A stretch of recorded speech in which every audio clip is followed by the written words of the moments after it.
والعاقبۃ للمتقین والصلاة والسلام علی اشرف الانبیاء والمرسلین اما بعد فاعوذ باللہ من الشیطان الرجیم بسم اللہ الرحمن الرحیم اللہم صلی علی سیدنا و مولانا محمد النبی الامی وعلی آلہ وصحبہ وبارک وسلم علیہ۔ الحمدللہ عز و جل، ہمارا درس سورہ بنی اسرائیل سے آج شروع ہوگا۔ اللہ رب العالمین سورہ بنی اسرائیل کے متعلق فضائل بھی بیان فرماتا ہے، اللہ کے نبی نے بھی فضائل بیان فرمائے۔ سورہ بنی اسرائیل کا مختصر سا تعارف یہ ہے کہ حضرت قتادہ رضی اللہ تعالیٰ عنہ فرماتے ہیں کہ یہ سورت وَإِن كَادُوا لَيَفْتِنُونَكَ سے لے کر نصیرہ تک 8 آیتوں کے علاوہ مکہ مکرمہ میں نازل ہوئی، اور علامہ بیضاوی رحمۃ اللہ تعالیٰ علیہ نے جزم کیا، یعنی یقین کے ساتھ لکھا ہے کہ پوری صورت ہی مکہ مکرمہ میں نازل ہوئی۔ اس صورت میں 12 رکوع اور 111 آیتیں ہیں۔ اس سورہ مبارکہ کے چند نام ہیں۔ سورہ اسرا، اسرا کا معنی ہے کہ رات کو جانا، اور دوسرا نام اس کا ہے سورہ سبحانہ، سبحانہ کا معنی ہے پاک ہونا، اور ایک اس کا نام ہے بنی اسرائیل، اسرائیل کا معنی ہے اللہ کا بندہ، یعنی یہ حضرت یعقوب علیہ السلام کا لقب ہے، اور آپ علیہ السلام کی اولاد کو بنی اسرائیل کہتے ہیں۔ اس صورت میں بنی اسرائیل کے عروج و زوال اور عزت اور ذلت کے وہ احوال بیان کیے گئے جو دیگر صورتوں میں بیان نہیں ہوئے۔ اس مناسبت سے اس صورت کو بنی اسرائیل کہتے ہیں، اور یہی اس کا نام مشہور ہے۔ حضرت عبداللہ بن مسعود رضی اللہ تعالیٰ عنہ فرماتے ہیں کہ سورہ بنی اسرائیل، سورہ کہف اور سورہ مریم فصاحت و بلاغت میں انتہائی کمال کو پہنچی ہوئی ہیں، اور ایک عرصہ ہوا ہے کہ میں نے انہیں زبانی یاد کر لیا۔ اور حضرت عائشہ صدیقہ رضی اللہ تعالی عنہا فرماتی ہیں کہ نبی مکرم صلی اللہ علیہ وسلم اس وقت تک اپنے بستر پر نیند نہیں فرماتے تھے جب تک سورہ بنی اسرائیل اور سورہ زمر کی تلاوت نہ کر لیتے۔ اس صورت کا مرکزی مضمون یہ ہے کہ اس میں دین اسلام کے عقائد جیسے توحید، رسالت، مرنے کے بعد دوبارہ زندہ کیے جانے، اور قیامت کے دن اعمال کی جزا اور سزا ملنے پر زور دیا گیا، اور اس کے ساتھ ساتھ مشرکین کی کثیر شبہات کا ازالہ اس صورت میں کیا گیا۔ اور اس کی پہلی آیت میں سید المرسلین صلی اللہ علیہ وسلم کے عظیم معجزے معراج کا ایک حصہ بیان کیا گیا۔ بنی اسرائیل کے مفصل حالات اس صورت کے اندر بیان فرمائے گئے، اور اس میں یہ بھی بیان کیا گیا کہ جو نیک اعمال کرے اور سیدھی راہ پر آئے اس میں اس کا اپنا ہی بھلا ہے، اور جو برے اعمال کرے اور گمراہی کا راستہ اختیار کرے اس میں اس کا اپنا نقصان ہے۔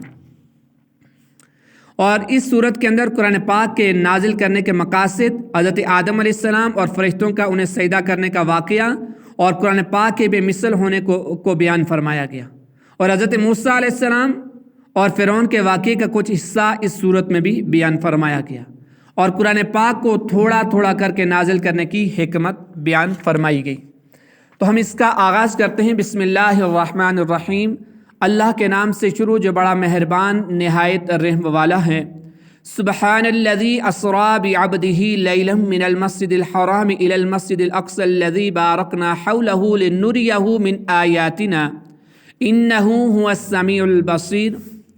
پاک ہے وہ ذات جس نے اپنے بندہ خاص کو رات کے کچھ حصے میں مسجد حرام سے مسجد اقصی تک سیر کروائی، جس کے ارد گرد ہم نے برکتیں رکھی ہیں تاکہ ہم اسے اپنی عظیم نشانیاں دکھائیں، بے شک وہی سننے والا دیکھنے والا ہے۔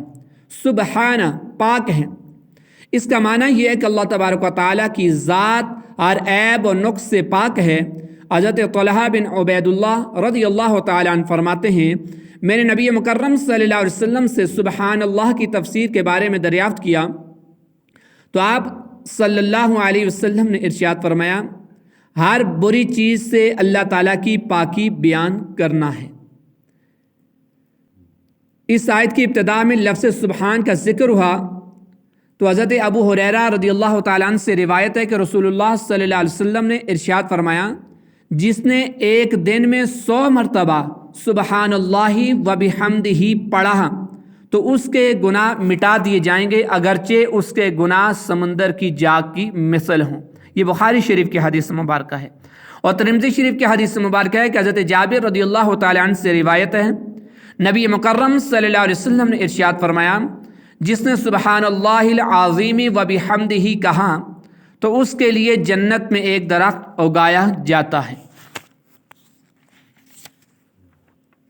سبحان الذی، پاک ہے وہ ذات۔ اس آیت کا مفہوم یہ ہے کہ ہر کمزوری، عیب اور نقص سے خداوند قدوس کی عظیم ذات پاک ہے، جس نے اپنے بندہ خاص یعنی محمد مصطفیٰ صلی اللہ علیہ وسلم کو شب معراج رات کے کچھ حصے میں مسجد حرام سے مسجد اقصیٰ تک سیر کرائی۔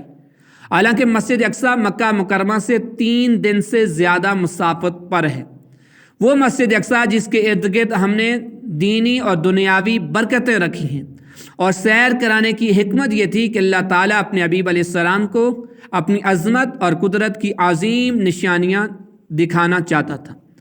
روایت ہے کہ جب سرکار دو عالم صلی اللہ علیہ وآلہ وسلم شب معراج درجات عالیہ اور مراتب رفعیہ پر فائز ہوئے تو اللہ تعالیٰ نے خطاب فرمایا، اے محمد صلی اللہ علیہ وسلم، یہ فضیلت اور شرف میں نے تمہیں کیوں عطا فرمایا؟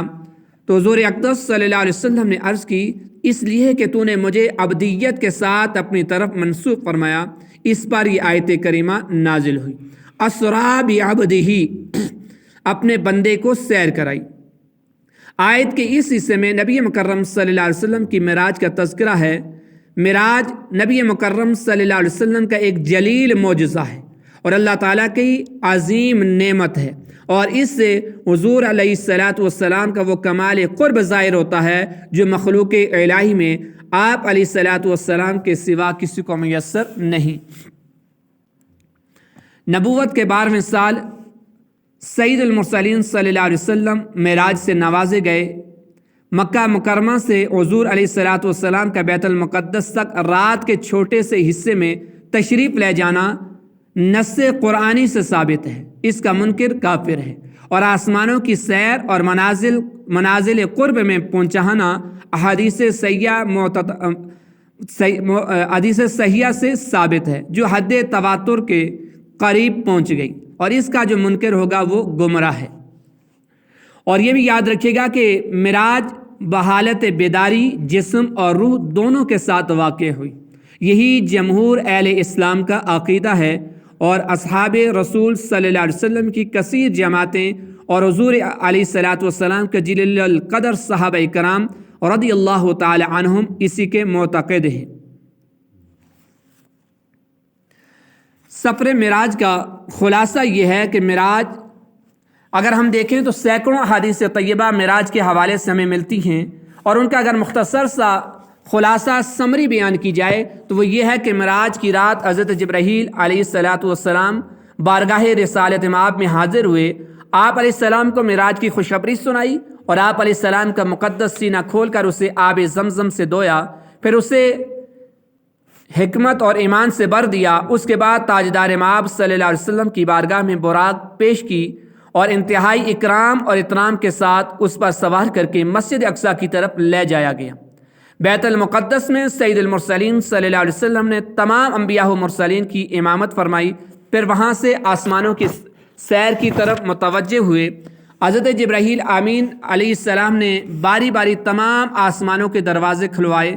پہلے آسمان پر حضرت آدم علیہ السلام، دوسرے آسمان پر حضرت یحییٰ اور حضرت عیسیٰ علیہ السلام، تیسرے آسمان پر حضرت یوسف علیہ السلام، چوتھے آسمان پر حضرت ادریس علیہ السلام، پانچویں آسمان پر حضرت ہارون علیہ السلام، چھٹے آسمان پر حضرت موسیٰ، اور ساتویں آسمان پر حضرت ابراہیم علیہ السلام حضور اقدس صلی اللہ علیہ وسلم کی زیارت و ملاقات سے مشرف ہوئے۔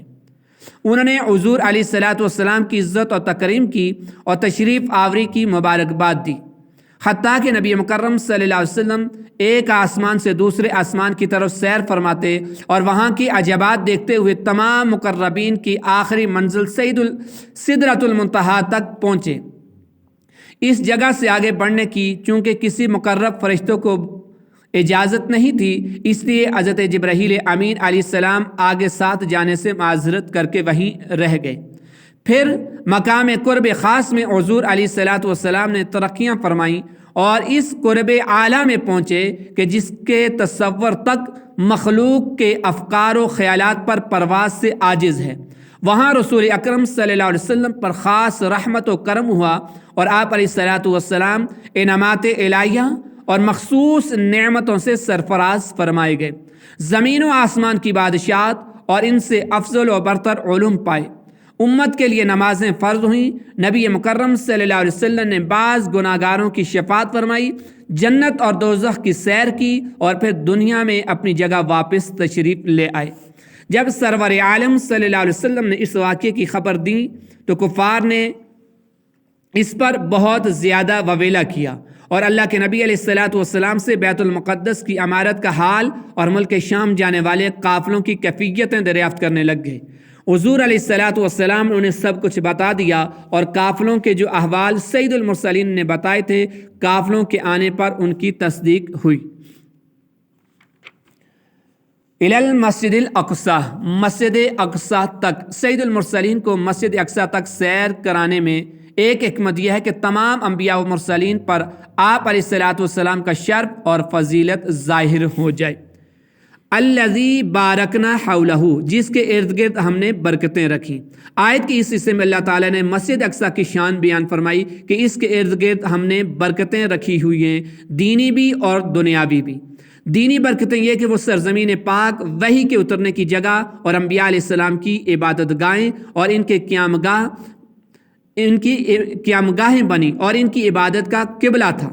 دنیاوی برکتیں یہ کہ وہاں قرب و جوار میں نہروں درختوں کی کثرت تھی۔ لِنُرِيَهُ مِنْ آیاتنا، تاکہ ہم اسے اپنی عظیم نشانیاں دکھائیں۔ آیت کے اس حصے میں معراج کی ایک حکمت بیان کی گئی، جس کا خلاصہ یہ ہے کہ اللہ تعالیٰ نے اپنے حبیب علیہ السلام کو رات کے کچھ حصے میں مسجد حرام سے مسجد اقصی تک سیر کرائی تاکہ ہم انہیں اپنی قدرت کے عجائبات دکھائیں۔ وَكَذَلِكَ نُرِي إِبْرَاهِيمَ مَلَكُوتَ السَّمَاوَاتِ وَالْأَرْضِ، اور اسی طرح ہم ابراہیم کو آسمانوں اور زمین کی عظیم سلطنت دکھاتے ہیں۔ اس آیت کے ظاہر سے ایسا لگتا ہے کہ حضرت ابراہیم علیہ السلام کو سید المرسلین پر فضیلت حاصل ہے، حالانکہ ایسا نہیں، اور نہ ہی کوئی ان کی نبی مکرم صلی اللہ علیہ وسلم پر اس اعتبار سے فضیلت کا قائل ہے، کیونکہ آسمانوں اور زمین کی بادشاہت بھی اللہ تعالیٰ کی تمام نہیں بلکہ بعض ہی نشانیاں ہیں، جبکہ اللہ تعالیٰ کی دوسری نشانیاں اس آسمان و زمین کی بادشاہ سے کہیں زیادہ اور بڑھ کر ہیں۔ اور اسی اعتبار سے ہم کہتے ہیں کہ اللہ تعالیٰ نے معراج کی رات اپنے حبیب مکرم کو جو نشانیاں اور عجائبات دکھائے وہ زمین و آسمان کی بادشاہت سے بڑھ کر ہیں۔ اس بیان سے ظاہر ہو گیا کہ اللہ کے نبی کو حضرت ابراہیم علیہ الصلاۃ والسلام پر فضیلت حاصل ہے۔ اللہ رب العالمین ہمیں اس قرآن کو سمجھنے کی توفیق عطا فرمائے اور اس میں جو ہمارے لیے عملی تقاضے ہیں ان کو بھی پورا کرنے کی توفیق عطا فرمائے۔ وما علی الا البلاغ۔